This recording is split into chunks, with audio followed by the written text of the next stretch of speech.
उपस्थित है, नौजवान यहां पर उपस्थित है। पाखंड क्या चलाया कि क्या हमें, मेरे पास एक प्रश्न पूछा किसी बहन ने YouTube पर कि भैया क्या महिलाएं हनुमान जी की मूर्ति पर हाथ नहीं लगा सकती, उसको छू नहीं सकती क्या? मैंने उसके लिए अभी कोई उत्तर नहीं दिया था, लेकिन यहां पर बहुत सारी माताओं बहनों को उत्तर मिल जाएगा और वहां पर लाखों लोगों को उत्तर मिल जाएगा। भाई मिलन जी वीडियो बना रहे हैं।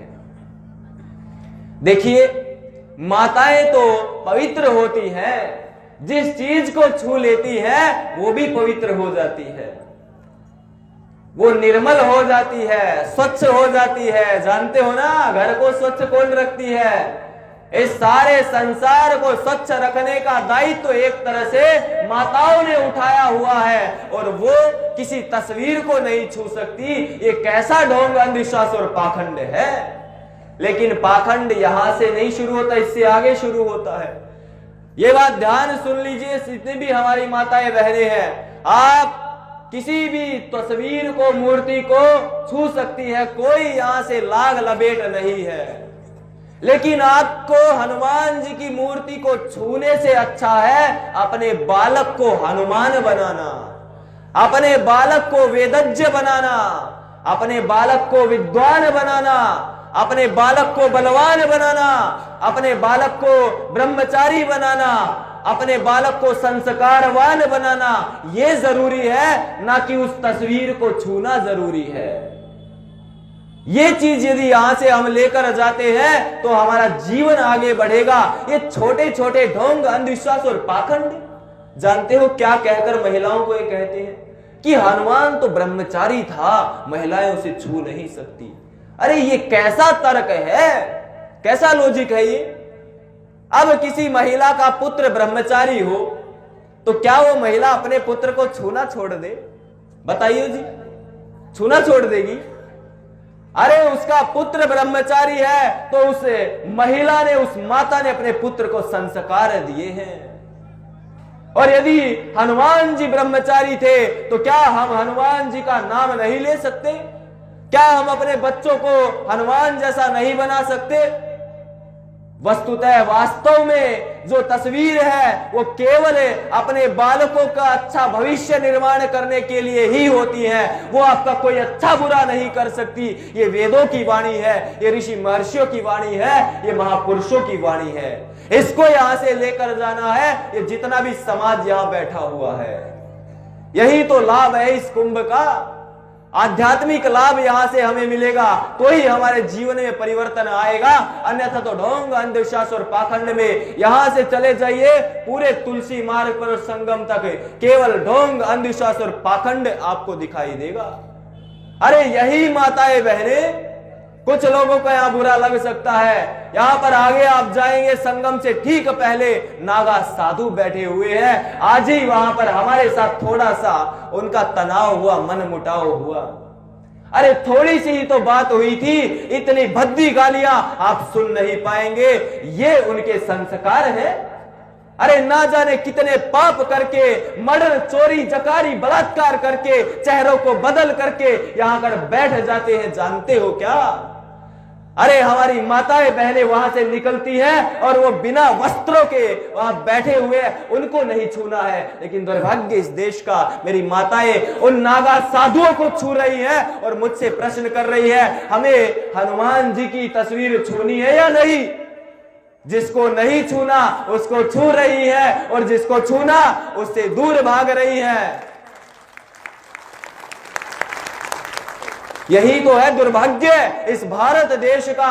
और इस दुर्भाग्य में यदि किसी ने इस दुर्भाग्य को हटाने का प्रयास किया तो ऋषि दयानंद सरस्वती था, और अब उस परंपरा को आगे बढ़ाने का प्रयास कर रहे हैं। लेकिन उस ऋषि को 17 बार जहर दिया गया। उससे पहले शंकराचार्य जी ने प्रयास किया था, उनको भी 17 बार जहर दे दिया गया। जो सच बोलता है उसको जहर देकर मार दिया जाता है। उसके बाद स्वामी श्रद्धानंद ने प्रयास किया, और अंग्रेजों के समय उनको भी अब्दुल रशीद नामक एक व्यक्ति ने गोलियों से छलनी कर दिया।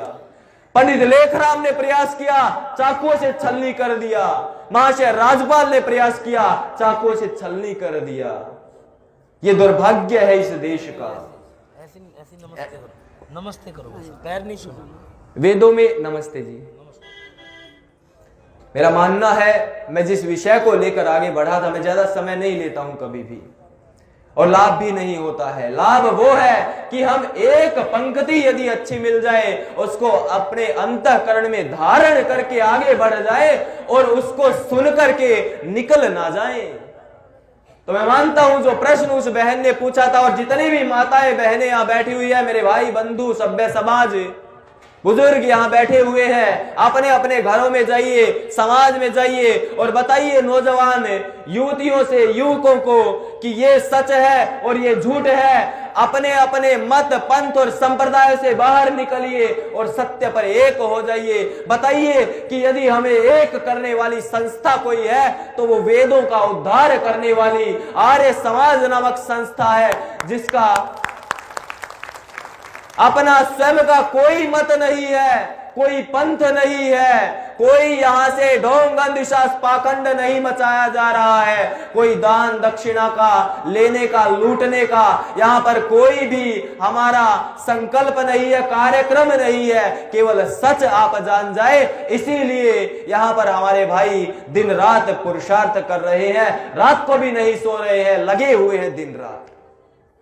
इतनी बड़ी विशाल संख्या में इस कार्यक्रम में ही आप सब क्यों उपस्थित हुए? अगर इस पर विचार करो और यहां से प्रारंभ करूं, यहां बहुत सारे पंडाल आसपास होंगे, सब खाली पड़े हैं, बहुत सारे महाराज बैठे होंगे, साधु सन्यासी बैठे होंगे, रामायण के गीता के पाठ चल रहे होंगे, लेकिन आचरण में कितना वहां पर आ पाता है? आज सबके समक्ष ये चीजें सामने आ रही निकल करके। जब मैंने ये कार्य YouTube आदि पर प्रारंभ किया तो लोग कहते थे कोई इकट्ठा नहीं होगा, और आज देखिए सोशल मीडिया पर 10 लाख लोगों तक हमारी बात एक साथ पहुंचती है। 10 लाख कोई सामान्य संख्या नहीं है। जब हमने प्रारंभ किया तब कोई नहीं था, एक भी नहीं था। आज 10 लाख की संख्या वही आज यहां पर है। लोग कह रहे थे कार्यक्रम आप करवाओगे पाखंड खंडनी का और राष्ट्र को जागृत करने के लिए ऋषि महर्षियों की बात बताओगे, कौन सुनेगा? इस देश में सत्य सुनने वाले बहुत कम हैं, और श्री कृष्ण जी ने भी कहा है यत दगरे विश्वमेव परिणामे मृतोपमम है। जो सत्य होता है वो सुनने में कड़वा होता है, लेकिन अंत में वो अमृत के समान होता है। तो कड़वी चीज को कौन सुनेगा?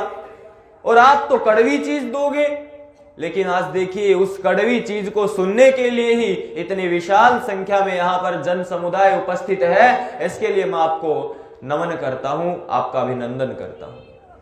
मैं जो विषय लेता हूं वो चाहे 10 मिनट में हो या 15 मिनट में समाप्त कर देता हूं, चाहे वो 50 मिनट में हो। जो विषय लेता हूं उस पर पूर्ण जानकारी देने का प्रयत्न करता हूं।